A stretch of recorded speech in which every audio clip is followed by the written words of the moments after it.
আপনি তো দীর্ঘদিন বিভিন্ন শিক্ষা প্রতিষ্ঠান অর্থাৎ কলাপাড়া মোজাহিউদ্দিন বিশ্বাস কলেজে অধ্যাপনা করেছেন। আপনি আমার সরাসরি শিক্ষক। তো আমরা সাম্প্রতিক সময়ে মিডিয়াতে একটা আলোচনা আসছে যে আপনি ভিপি নূর সাহেবের যে আহ, গণ অধিকার পরিষদের কলাপাড়া উপজেলা শাখার আহ্বায়ক হিসেবে একটা কমিটি পেয়েছেন। তো হঠাৎ করে আপনার মানে রাজনীতির উপর এই দীর্ঘদিন দেখা গেছে যে আপনি একটু রাজনীতি থেকে একটু বিরত ছিলেন, কিন্তু আপনি এই অবসর লাইফের পরে দেখা গেছে যে আপনি আবার হঠাৎ করে যেটা মানে বাংলাদেশে একটা নতুন একটা দল, নতুন একটা সংগঠন, এইটা কি কিসের জন্য হঠাৎ করে উদ্বুদ্ধ হলেন, এর কারণটা কি? বিসমিল্লাহির রহমানির রহিম। আসসালামু আলাইকুম ওয়া রাহমাতুল্লাহি ওয়া বারাকাতুহু। প্রথমত আমি বাংলাদেশ পন্থী রাজনীতি মনে প্রাণে বিশ্বাস করি। তো আমি প্রায় অর্ধ শতাব্দীর বেশি সময় রাজনীতি, সমাজনীতি ইত্যাদি ধর্মীয় আচার অনুষ্ঠান বা সামাজিক কাজকর্ম করেছি। তবে তখন আমার কলেজ ছিল বেসরকারি। 2018 সালে সরকারি হওয়ার পরে রাজনীতি করার প্রশ্নই ওঠে না। দীর্ঘদিন গ্যাপ। তারপরে কলেজ অবসর দিয়ে আমি চিন্তা করলাম যে আমার এই বৃদ্ধ বয়সে ঘরে যদি বসে থাকি তাহলে শারীরিক, মানসিক ইত্যাদি আরও ক্ষতিগ্রস্ত হবে। আগে যেহেতু রাজনীতি রক্তে, শিশুকাল হইতেই বলা যায়, তো রাজনীতির অঙ্গনে আমি বিচরণ করেছি, সমাজে চলেছি, যার জন্য চিন্তা করলাম আমাকে নিজেকে ধরে রাখার জন্য দীর্ঘদিন মানসিক প্রশান্তি এবং একটু সমাজে থাকা, রাজনীতি থাকা। আর রাজনীতি তো আসলে সত্যি কথা বলতে প্রকৃত রাজনীতি, প্রকৃত নেতা, প্রকৃত রাজনৈতিক দল যাকে বলে, এটা থাকলে দেশের মানুষের কল্যাণ হয়। সেই দিক থেকে 2018 সালে আমি লক্ষ্য করতেছিলাম যে বিভিন্ন যে রাজনৈতিক দল গঠন করেছে এর দ্বারা জনগণের আশা আকাঙ্ক্ষা পূরণ হওয়া সম্ভব। যেহেতু এই রাজনৈতিক দলটির কথাই হলো আমাদের অঙ্গীকার, জনগণের অধিকার। শব্দটাই হলো অধিকার। অধিকার প্রতিষ্ঠাই তো আসলে সকল রাজনৈতিক দলের মূল উদ্দেশ্য, যদিও এই কথা অন্য রাজনৈতিক দলের ভিতরে পাওয়া যায় না। তো এজন্য আমি মনে করলাম যে এখানে বোধহয় যে ট্যাকের রাজনীতি, তারপর বিভিন্ন যে পন্থী, রাশিয়াপন্থী, চীনপন্থী, পাকিস্তানপন্থী, ভারতপন্থী, এই কথাগুলি বলে যে জনগণকে এখানে বিভাজন করা হয়, এটা অন্তত নাই। কারণ তাহলে আপনারা কোন পন্থী? আমি বাংলাদেশপন্থী। বাংলাদেশপন্থী এবং বাংলাদেশের রাজনীতি এটাই হওয়া উচিত যে, কিন্তু আমরা দেখলাম যে 5ই আগস্টের সময় অর্থাৎ সরকার পতনের ক্ষেত্রে, আওয়ামী লীগ সরকার পতনের ক্ষেত্রে দেখা গেছে যে ভিপি নূরের একটা কঠোর একটা অবস্থান ছিল। হ্যাঁ, সেই ক্ষেত্রে মানে আপনার মানে চিন্তা ভাবনা কি?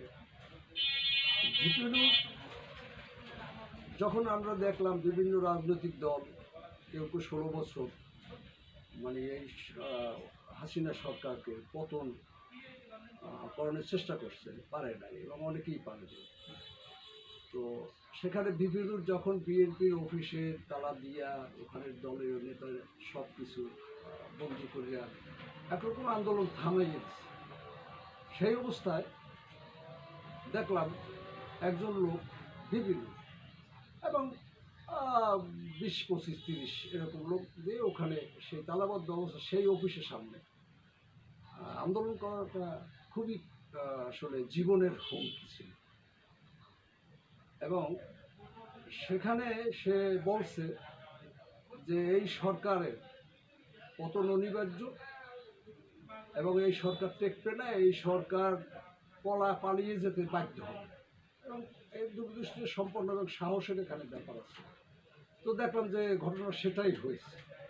এবং যখন তাকে জুলুম, অত্যাচার, নির্যাতনের পরিমাণ বাড়াই দিল সরকার, দ্বিতীয়তে এক সময় তাকে বন্দি কিন্তু করল। বর্তমান সরকারেরও তো দেখলাম যে বর্তমান সরকারের আমলেও তো বিপিনুরের উপরে মারাত্মক একটা আক্রমণ হয়েছে কিছুদিন আগে। এখন প্রথমত জনগণের যে আকাঙ্ক্ষা সেটা পূরণের জন্য সে জাতীয়তাবাদী আন্দোলন করছে। যতদিন জনগণের সুখ, দুঃখ, কষ্ট থাকবে এবং জাতির জন্য যে করবে সেটাই জাতীয়তাবাদী আন্দোলন।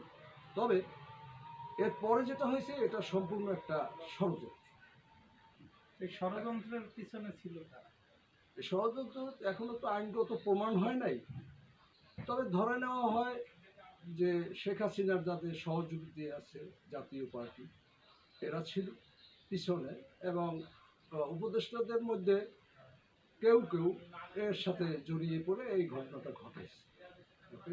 হ্যাঁ, আপনিও তো শেষের দিকে তো আওয়ামী লীগের সাথেও তো কিছুটা সম্পৃক্ত ছিলেন। হ্যাঁ, এটা আউটলুক বলা হয় যে আওয়ামী লীগে আমার বিষয়টা হলো ওই যে সরকারি কলেজ, সেখানে কলেজের আচার অনুষ্ঠান, সেখানে আমাকে একটা ভিন্ন ব্যক্তিত্ব হিসেবে আগেও যেহেতু রাজনীতি করেছি, তো সেখানে আমাকে ওই অনুষ্ঠানগুলি ওটা পাবলিক দেখছে, মানে ভিডিও টিডিও আছে যে না, ওইখানে কি আপনার দলীয় ভাবে কি কোনো না না না না দলীয়ভাবে না, ওটা আমি যেহেতু সরকারি কলেজে চাকরি করি এবং শেষ পর্যন্ত তো প্রিন্সিপাল ছিলেন, তো এই প্রিন্সিপাল সাহেব তো সরকারি দলের কর্মকাণ্ড এটা করতে হয়, মন্ত্রীর পাশে থেকে ফুল দিতে হয়, অনুষ্ঠান দিয়ে চিত্রে কথা বলতে হয়, পাবলিক তো মানে আওয়ামী লীগে আপনি কখনোই যোগ দেন না। আপনি ওই বিএনপির রাজনীতির সাথে হ্যাঁ হ্যাঁ, আওয়ামী লীগের মূলত যে একটা দল করার মানে সেই দলের নাম লেখানো বা স্লোগান, মিছিল, মিটিং ও পর্যায়ে না, আমি জাস্ট সামাজিকভাবে বা রাজনীতি যাই থাকুক সরকারের কর্মকাণ্ডের সাথে তো জড়াই থাকতেই হয়েছে আমার, এটা এভাবে, এর বেশি আসলে কিছু না। এই বিএনপি ছাড়াও কি আপনি অন্য কোনো দল করছেন? না, আসলে প্রকৃতপক্ষে বিএনপি আমি করেছি প্রথম থেকে। আমি এই বিএনপি এখানে ছাত্র দলের প্রতিষ্ঠাকালীন প্রতিষ্ঠাতা সভাপতি এটা ছিলাম, এখান থেকে শুরু করে এখানে ভিপি হয়েছিলাম।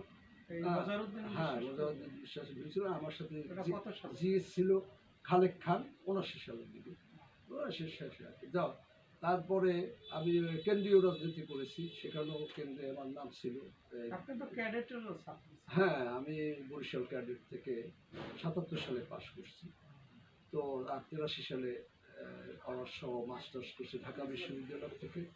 এবং আমি যেহেতু কেন্দ্রীয় ছাত্রনেতা ছিলাম সেই সুবাদে তখনকার তাই আপনার তো যেহেতু আপনি ক্যাডেটের ছাত্র, আপনি ঢাকা বিশ্ববিদ্যালয়ে রাজনীতি করছেন, আপনি এই সব মফস্বলে এলাকায় এসে আপনি তো ইচ্ছা করলে বড় জাতীয় পর্যায়ের রাজনীতিতে হ্যাঁ, সম্পৃক্ত এখানে- থাকতে পারেন। এখানে সমস্যাটা হলো আমার ফ্যামিলিটা আমি ছাড়া সবাই ছিল অরাজনৈতিক এবং রাজনীতি পছন্দ করত না।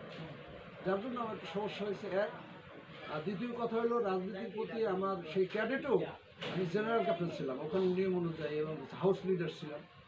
এবং ওখানে একবার আমাদের সম্মানিত ক্যাবিনেট সেক্রেটারি এম কেরামত আলী, পরবর্তীতে বিএনপির সে মন্ত্রী হয়েছিলেন, ওই ভদ্রলোক গেলেন যে ওই ক্যাডেটের অবকাঠামো আর ওখানের ওই গ্রাউন্ড কলেজ ক্যাম্পাস ব্যবহার করে ওখানে একটা কৃষি বিশ্ববিদ্যালয় করবে।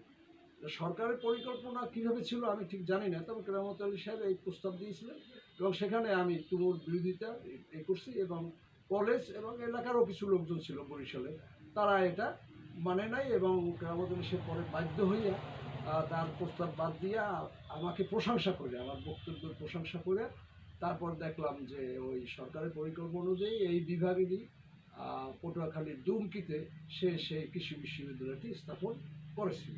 স্যার, আপনাদের এই এখন এই যে কমিটিতে আহ্বায়ক হিসেবে তো আপনি আছেন, হ্যাঁ। তারপর আহ্বায়ক কমিটি কয়জন নিয়ে গঠিত? এখন আপাতত আমি পূর্ণাঙ্গ কমিটি দেই নেই, বা আমি আমি মনে প্রাণে বিশ্বাস করি যে আমি একটা নাম লিখে কমিটি করব, এটা আমি রাজনৈতিক আমার এসে এরকম কোনো মানসিকতা কোনো কালেই ছিল না।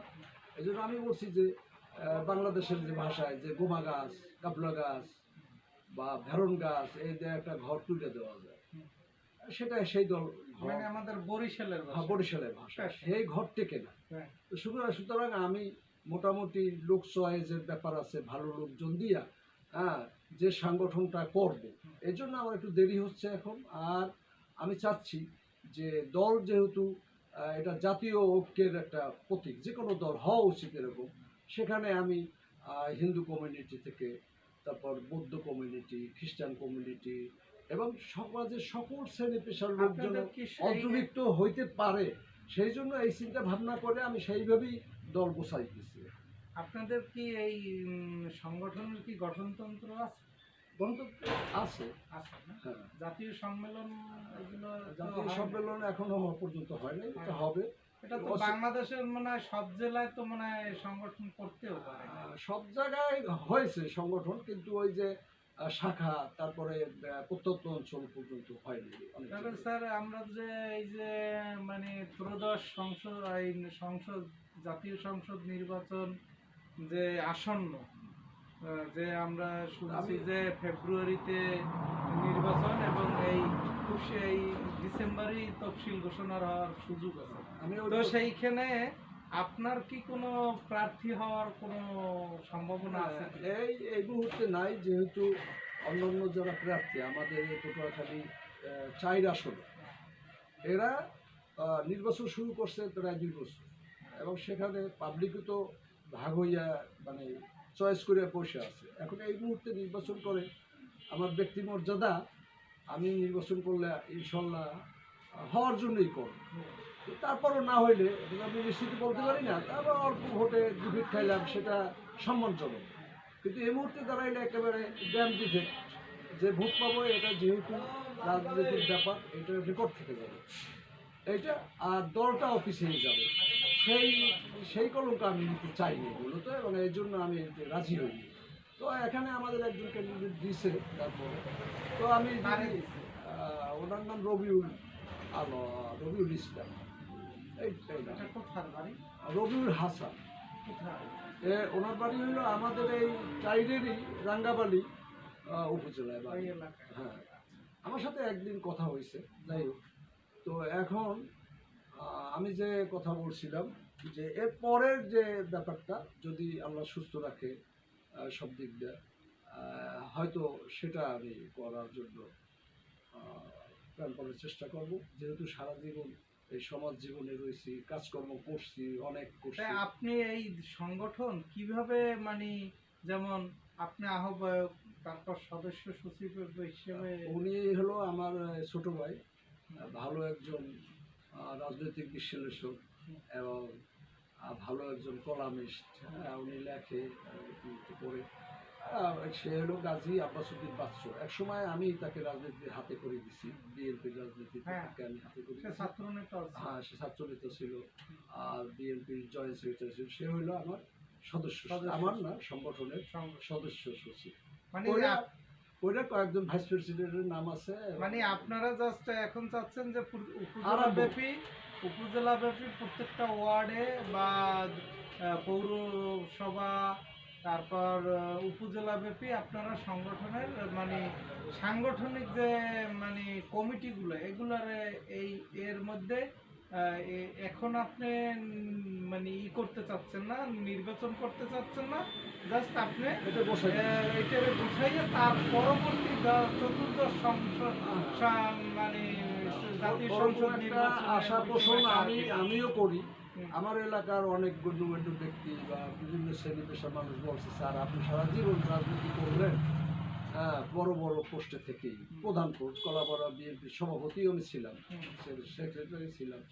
তো এই সমস্ত রাজনীতি করে মাঝখানটা করেন নেই অনেকে, আবার করতে আসছেন, তো আপনি করেন, এটা তারা আশ্বস্ত কথা, আপনি করেন। বললাম এই কথাগুলোই বললাম যে এখন তো করা যাবে না, তাহলে আমি ওইটা আশা পোষণ করছি, তারাও এটা আশা পোষণ করে যে আপনি কি আমি মনে করেন স্যার ত্রয়োদশ মানে আমরা আন্তর্জাতিক মিডিয়ায় যেভাবে দেখি যে ইনক্লুসিভ একটা নির্বাচনের কথা, আপনি যেহেতু একজন রাষ্ট্রবিজ্ঞান বিভাগের শিক্ষক, তো এখন যেখানে আওয়ামী লীগ ব্যান্ড অবস্থায় আছে, তো সেই কার্যক্রম মুহূর্তে বন্ধ, কার্যক্রম। কোনো না, যেহেতু অবশ্যই, নিষিদ্ধ, নিষিদ্ধ। হ্যাঁ, সেহেতু এই এত বড় একটা দলকে বাদ দিয়ে, হ্যাঁ, আসলে কি নির্বাচন কি ফলপ্রসূ হবে? নির্বাচন আসলে এখানে জাতীয় রাজনীতি বা প্রেক্ষাপট যদি আমরা আলোচনা করতে যাই, বিষয়টা হলো আওয়ামী লীগ বাদ দিয়ে না, আওয়ামী লীগ যে কাজ করছে তাতে আওয়ামী লীগ একটা রাজনৈতিক দলের যে কাজ সেটা সে প্রকাশ করতে সক্ষম হয়েছে। এখন আওয়ামী লীগ হয়ে গেল একটা মোটামুটি জনগণ বিরোধী দল। সেই হিসাবে এখন আর জনগণ এবং দেশের মানুষ আওয়ামী লীগকে রাজনৈতিক দল হিসেবে মনে করে না। না, সেটা থাক, কিন্তু যেমন আমরা দেখছি যে শ্রীলঙ্কা, নেপাল, এই যে একই প্যাটার্নে যে তারপরও আওয়ামী লীগের সরকার পতনগুলো হয়েছে, তারপরে সেখানে আমরা দেখছি যে ওখানে রাজনৈতিক দলগুলো নিষিদ্ধ করেন, করে না। ওদেরকে সব সব বাংলাদেশে দলকে- এর ইতিহাস আছে, যেমন জামাত নিষিদ্ধ করছিল, পাকিস্তানের বলে মুসলিম লীগ, বা এমনকি আওয়ামী লীগও নিষিদ্ধ করে বাকশাল গঠন করছে। এটা বাংলাদেশের দক্ষিণ পূর্ব এশিয়ার মধ্যে বাংলাদেশের একটু ভিন্নতর উদাহরণ আছে। আর সেটা তো অনেক আগে, কিন্তু অনেক এই যে আগে। সাম্প্রতিক সময়ে সাম্প্রতিক যেগুলো আগে একটা ঘটনা ঘটলে এখন ঘটতে পারবে না। আর রাজনৈতিক প্রক্রিয়া, রাষ্ট্রবিজ্ঞান তো চলমান জিনিস, চলমান প্রক্রিয়া। রাজনীতি তো একটা চলমান প্রক্রিয়া। ক্রমবর্ধমান মানুষ, নতুন নতুন সমস্যা, চিন্তাধারা, ধ্যান ধারণার আলোকে পরিবর্তন, সংযোজন, বিয়োজন এটা হতেই পারে।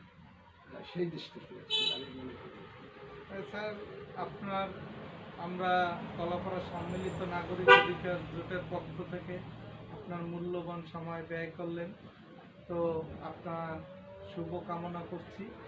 আপনি আমি ওই প্রশ্নের উত্তরটা দিই যে কেন আমি এই রাজনীতি করতে আসলাম, কেন বিষয়টা হইলো আমার ঝোঁক ছিল রাজনীতিতে শিশুকাল থেকে। আমি ওই বঙ্গবন্ধুর ভাষণ সেটাও দিছি, বা বিভিন্ন সময় মানে ঝোঁক ছিল রাজনীতি করতে।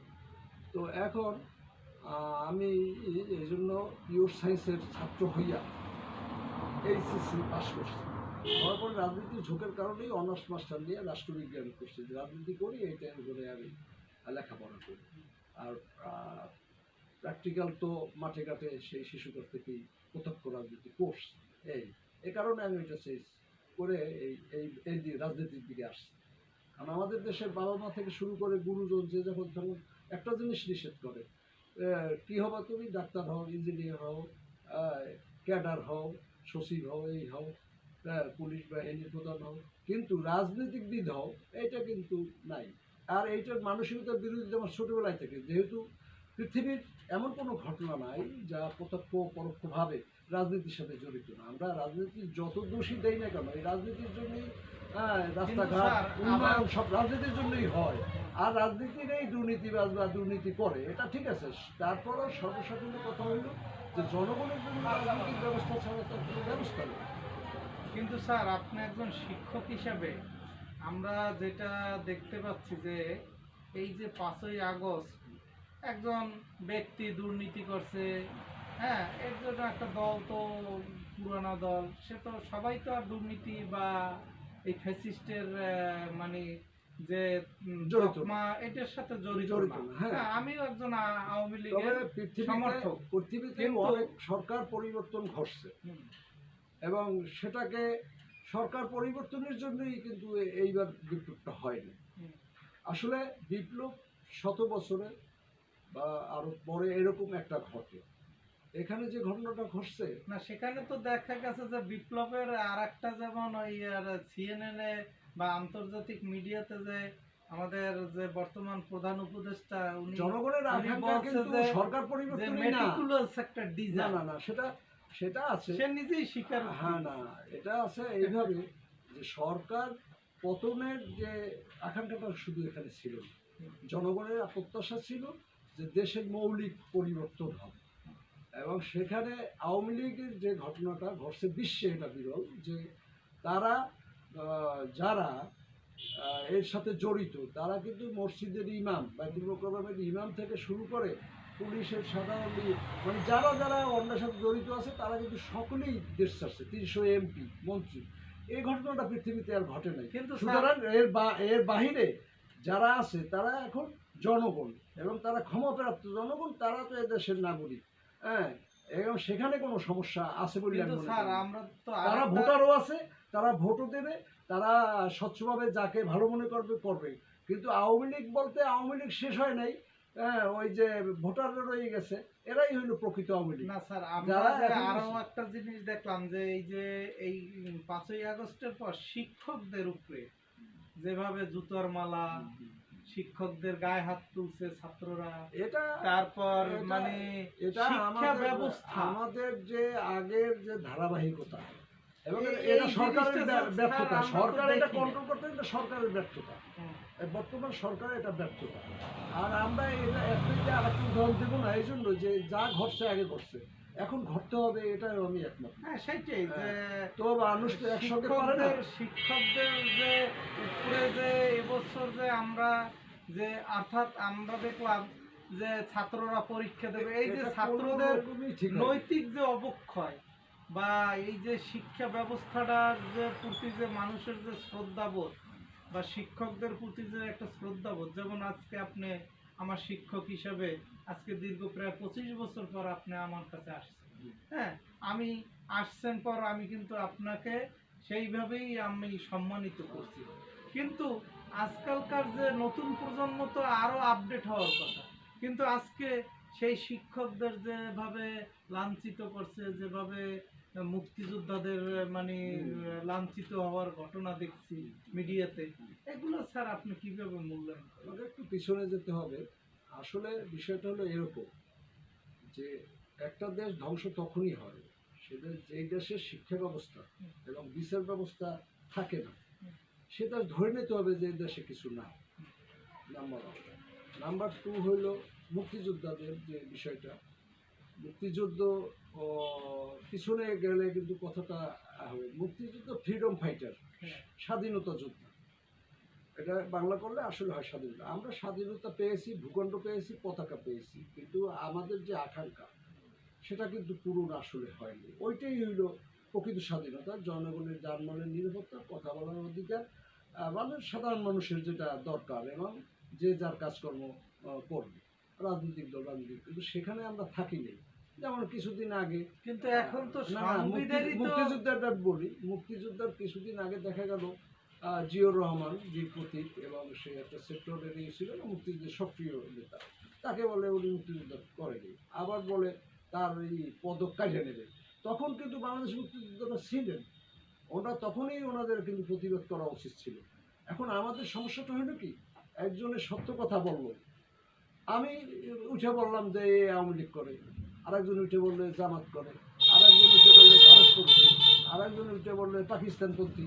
আসলে ব্যাপারটা আমরা সকলের আমাদের এই পথে ফিরে আসা উচিত যে না, কথাটা উনি সত্য বলছে, উনি কি সেটা ব্যাপার না, এখানে আমরা একমত হইতে পারি কিন্তু না, স্যার এখানেই সমস্যাটা বাড়ছে। যখন এখন আমরা দেখতেছি যে বাংলাদেশের যে লাখো লাখো শহীদের আত্মদানের বিনিময় যে একটা এই ডিসেম্বর মাস স্বাধীনতার মাস, তো এই লক্ষ লক্ষ মা বোনের সম্ভ্রমের বিনিময়ে অর্জিত আমাদের স্বাধীনতা, তো আপনি একজন রাষ্ট্রবিজ্ঞানের ছাত্র হিসেবে, আমিও একজন রাষ্ট্রবিজ্ঞানের ছাত্র হিসেবে আমরা যতটুকু পেয়েছি সেখানে পাকিস্তানের যে অর্থাৎ মানে আমাদের প্রতি যে একটা আগ্রাসন বা আমাদের উপরে যে ছিল।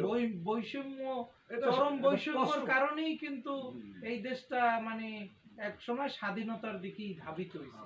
তো এই লাখো লাখো শহীদের অর্জিত যে সংবিধান, এখন সেই সংবিধানটাকেই সে তারা ছুঁড়ে ফেলে দিয়েছে। এবং এই যে হ্যাঁ, এবং এই যে জুলাই সনদ বাস্তবায়ন করতে চায়, তারপর সংবিধান পরিবর্তন মানে ছড়িয়ে ফেলে দিতে চায়, এইসব বিষয়গুলো আপনি কিভাবে মূল্যায়ন করেন? এখানে আমি এটা ব্যক্তিগত মতামত, আমি মনে করি যে আবার সংবিধানের আলোকেই কিন্তু হ্যাঁ। বর্তমান সরকার কিন্তু শপথ না। হ্যাঁ হ্যাঁ হ্যাঁ, আমি বলতেছি বিষয়টা হলো সংবিধানটা কি? এই যে আমরা সংবিধান সংবিধান করি, এটা তো গীতা না, এটা কোরআন শরীফ না। অধিকাংশ জনগণের পছন্দ কৃত জীবনকে বলা হয় সংবিধান। অধিকাংশ জনগণের পছন্দ করে। আজকে বাংলাদেশের সংবিধান আজকে 54 বছর পর যেখানে এসে দাঁড়িয়েছে, এখানে যে যখন, আমি কাউরে করি না, যে যখন ক্ষমতায় আসছে সেখানে তার নিজস্ব মতামত ঢুকাইয়া সংবিধানকে কাটাছিড়া করছে প্রত্যেকে। এখন করতে করতে একদিনে সব হয় নাই। শেখ হাসিনাকে স্বৈরাচার বলা হয় বা বলে এখন রাষ্ট্র। এখন বিষয়টা হইল এই স্বৈরাচার এই কাটাছিড়া করার অর্থ হয়েছে, দাঁড়াইছে এই যে আমরা জনগণ লক্ষ্য থাকা উচিত, জনগণ ও রাষ্ট্রের জন্য রাজনীতি করবে। এটাই হলো মৌলিক কথা। আপনার আমার শিক্ষক মানে আর্মি, জনগণই রাষ্ট্রের মালিক। না, এই সব কিছু সবাই একটা উদ্দেশ্য কি দিল, জনগণের কল্যাণ করা। আমরা সেখান থেকে সরে আসছি সংবিধান কাটাছিড়া করতে করতে সংবিধানে এমন অবস্থা এখন যে পৃথিবীতে যে রাষ্ট্রযন্ত্রের রাজা রানী তার চেয়েও ক্ষমতাধর হইল প্রধানমন্ত্রী। আর রাষ্ট্রের রাষ্ট্রপতি যিনি ব্যালেন্স অফ পাওয়ার, ক্ষমতার ভারসাম্য এটা নাই এই সংবিধানে। যার কারণে হয়েছে কি, আমি গেলে আমার আত্মীয় স্বজন এই যে আমি মন্ত্রী পরিষদ গঠন করি বা এই নির্দিষ্ট কিছু লোক, এরপরে হইল এটা করলেই হয়ে যায় স্বেচ্ছাচারের পরে আমি হয়ে যাই একনায়ক। তারপরে আমি যেহেতু পার্লামেন্টটা এইভাবে যে আমার দলটা একজনে নির্বাচন করলো, এমপি হয়ে গেল, সে আমার কথা ছাড়া যদি কোনো কথা বলে, যেটা জনগণের, যে কথা বলে যেটা জনগণেরও স্বার্থের পরিপন্থী, যিনি প্রধানমন্ত্রী হন বা যিনি দলের প্রধান হন, সে একটা ভুল কথাই বলল, কিন্তু আমাকে হাত জাগাইতে হবে। দেখা যায় অধিকাংশ সময় পার্লামেন্টে হাজারযুক্ত ওখানে মুখে, কিন্তু আসলে হয় না হাজারযুক্ত, তাদের পড়ালেখা লাগে না, ধরা লাগে না, কোনো মন্তব্য করার রাইট নেই। কিন্তু সুতরাং এইভাবে একনায়ক হইতে হইতে সংবিধানকে আমরা এখন যে সংবিধান আছে সেটা বড় আমলাদের, সচিবদের, এই আর্মিদের প্রধানদের, সালমান এফ রহমানের মতো ব্যবসায়ীদের, কিন্তু আমাদের সংবিধানে কিন্তু পৃথিবীর সকল রাষ্ট্রে যেমন সংখ্যাগরিষ্ঠ সংখ্যালঘু আছি, এখানে মুসলিম সংখ্যাগরিষ্ঠ, ভারতে হিন্দু সংখ্যাগরিষ্ঠ, আর এক দেশে আর এক জাতি, কিন্তু এই সংখ্যাগরিষ্ঠের স্বার্থ তো লেখা লাগে না, কিন্তু সংখ্যালঘুদের স্বার্থ সংশ্লিষ্ট ব্যাপার আজও আমার বাংলাদেশে 54 বছরে লিখিত নাই, স্পষ্ট নাই। না ঠিক আছে, এগুলি তো সমস্যা, সংবিধানেরই সমস্যা। না, সেটা সংবিধান সমস্যা থাকলেও সংবিধান আমাদের এটা তো দুষ্পরিবর্তনীয় সংবিধান বলাই যায় অনেক। হ্যাঁ, তো দুষ্পরিবর্তনীয় সংবিধান এবং সংবিধান পরিবর্তনের জন্য যে আপনাকে তো একটা প্রসেসে যেতে হবে, সেটা সংবিধানে বলাই আছে। এখানে এখন 14 তারিখের কথা বলা হয়েছে, মানে এই যে বিপ্লবের কথা বলা হয়েছে বা সংস্কারের কথা বলা হয়েছে, এখানে প্রথমতেই লাগবে সংবিধান সংস্কার। হ্যাঁ, আচ্ছা গেল। আর নেক্সট হইল সংবিধান সংশোধন করে যদি কেউ এখন পার্লামেন্টে যায়, সংবিধান সংস্কার না করে বা গেলে, সে যে এই যে চাহিদাগুলো জনগণের আকাঙ্ক্ষাগুলো সে যে পূরণ করবে, তো নিশ্চয় করবে। এই জন্য এইটা দরকার, এই যে জুলাই বিপ্লবের এটা পাশ করে দেওয়া দরকার। আপনারা যেহেতু একটা বিপ্লবের চিন্তা ভাবনা করতে, বিপ্লব বলছেন, কিন্তু তখন আপনারা বিপ্লবী সরকার কেন গঠন করেন? সেটা এদের ওই ব্যবস্থার ভুল ছিল। না, এটা তখন এই বর্তমান তারা আস্থা রাখছে তখন যে ইউনূস সাহেবের দিলে ওদের তো রাজনৈতিক লোক নাই, ওনার দিলে বোধহয় এটা হবে, কিন্তু সবচেয়ে বেশি যে রাজনৈতিক অঙ্গনে জন্মায় না বা রাজনীতি না করে তার তো ভুল করতে, সে হয়তো অন্য কিছু ভালো করেছে না। ইউনূস সাহেব তো প্রথম তো আসে নাই, কিন্তু সে তো মানে 5 তারিখই হয়েছে, সম্ভবত 8 তারিখ মনে হয় সে উঠেছে। এই 3 দিনের মধ্যে তো আপনাদের যেমন বিএনপি ছিল, সকল দল, আওয়ামী লীগ বাদে তো সকল দলই ছিল, জাতীয় পার্টি বাদে, তো তখন কি কারো মাথায় এই জিনিসগুলো আসে না যে আমরা বিপ্লবী সরকার বা এই রাষ্ট্রপতির হাতে কেন আমরা ওট নিতে আছি? আমাদের ব্যাপারটা হলো, আমি এই কথা বলবো না যে মাথায় আসেনি, মাথায় আসছে। হ্যাঁ। আমরা অনেক সময় বুঝে শুনে পার করি। এটা হলো এরকম যে আমি যদি এই পদ্ধতিতে সরকারে যাই, আগে যে পদ্ধতি, তাহলে আমি একটা শুরু করতে পারবো, আমি পরিবারের চকলেট আমার মন্ত্রী বানাইতে পারবো, ওকে কামালের বানাইতে পারবো। হ্যাঁ, এটা আমাদের মগজ। হ্যাঁ, এই কারণেই তারা জানাশোনা সত্ত্বেও তারা এইভাবে মনে করছে গেলে সেখানে সুবিধাটা বেশি, পরিবর্তন করতে পারবো। মানে আসলে এইটা মগজের রাজনৈতিক দলগুলোর জন্য। আর সে কারণেই আমি আজকে এই দলটা করি, যে আসলে বিষয়টা মগজে না, এরা না অবশ্যই না, আছে। বিপিনুর যেহেতু আমাদের এই কলাপাড়ার এই জনপদের সন্তান, হ্যাঁ, আমরা গর্বিত এই কারণে যে একটা আপনার দেশের রাষ্ট্রপতি হতে পারেন, প্রধানমন্ত্রী হতে পারেন, কিন্তু একটা ঢাকা বিশ্ববিদ্যালয়ের মতন একটা VP নির্বাচিত ভিপি, হ্যাঁ। এটা হওয়া কিন্তু It is খুব, not a matter of joke. এটা দুষ্কর, এটা একটা দুষ্কর। ইতিহাস। হ্যাঁ, এটা সম্মান এটা করতে একটা হবে। ইতিহাস। হ্যাঁ, তো সেই দিক থেকে তার মাথায় কি এই জিনিসটা আসে নাই যে না, এখানে আমরা কেন বিপ্লবী সরকার করি না? না, এটা বিপ্লবী সরকার তো ওখান থেকে একটু যেহেতু তার চিন্তাই আপনি হয়েছে। একটু আগে বলছেন যে তার মাথা থেকে এই জিনিসগুলা আইছে, এটা তো পরে। মানে তার নেতৃত্বে প্রথম সেই উদ্যোক্তা আসলে এটা, সেই আসলে এইটার মূল উদ্যোক্তা। উদ্যোক্তা। হ্যাঁ, কিন্তু এটা মাঝখানে একটু চিন্তাই হয়েছে আরো কিছু। কিন্তু কিন্তু ডক্টর ইউনূস সাহেব তো ওই যে আন্তর্জাতিক মিডিয়াতে যে